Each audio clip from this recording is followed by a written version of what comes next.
अस्सलामु अलैकुम वरहमतुल्लाहि वबरकातुहू।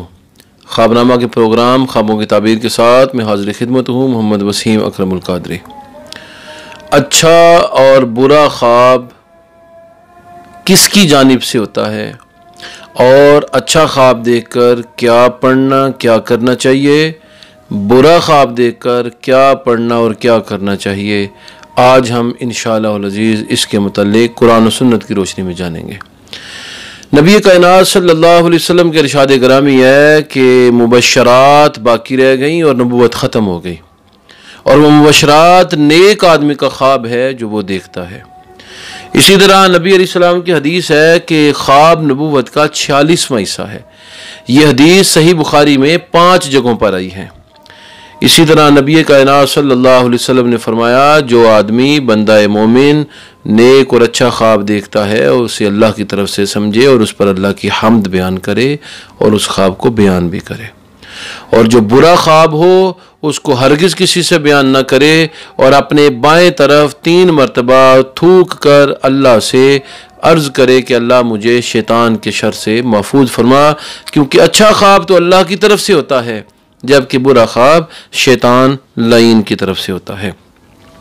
तो इस हदीस से मालूम हुआ कि अर्रुया यानी सच्चा ख्वाब अल्लाह की तरफ से होता है और झूठा ख्वाब बनावटी ख्वाब जो है वो शैतान की तरफ से होता है।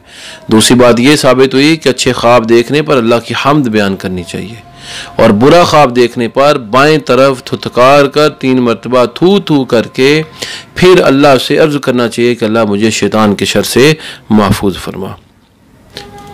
बुरे ख्वाब के हवाले से नबी अलैहिस्सलाम ने फरमाया कि जो आदमी बुरा ख्वाब देखे वो अपने बाएं तरफ थुतकारे और अल्लाह से अर्ज़ करे कि अल्लाह मुझे शैतान मलून से महफूज फरमा, तो इस तरह ये ख्वाब उसे किसी किस्म का नुकसान नहीं पहुंचा सकेगा।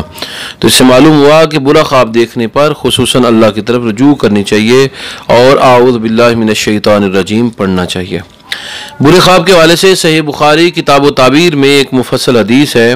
हज़रत अबू सलमा रदी अल्लाह तआला अन्हु फरमाते हैं कि मैं अक्सर बुरे ख्वाब देखा करता था, जिसकी वजह से मैं बीमार पड़ जाता था कि ख्वाब के मुतालिक सोचता और बीमार हो जाता। आखिर मैंने हज़रत कतादा से सुना और उन्होंने बयान किया कि मैं भी ख्वाब देखता हूँ और जब भी ख्वाब देखता हूँ तब मैं बीमार हो जाता हूँ।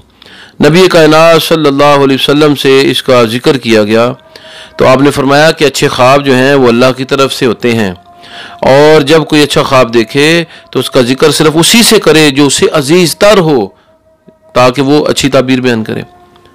अजीज़ तर से इसीलिए ख्वाब बयान करने को हुक्म दिया गया कि वो अच्छी ताबीर बयान करेगा।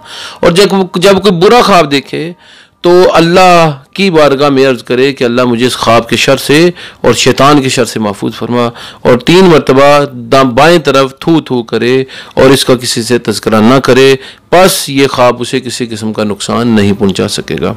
इस हदीस से 4 मसाइल अखज़ होते हैं। पहला मसला ये कि बुरे ख्वाब के मुतालिक सोचना भी नहीं चाहिए क्योंकि ये सोच आदमी को बीमार करती है। दूसरा ये कि बुरा ख्वाब शैतान की तरफ से होता है और अच्छा ख्वाब अल्लाह की तरफ से होता है।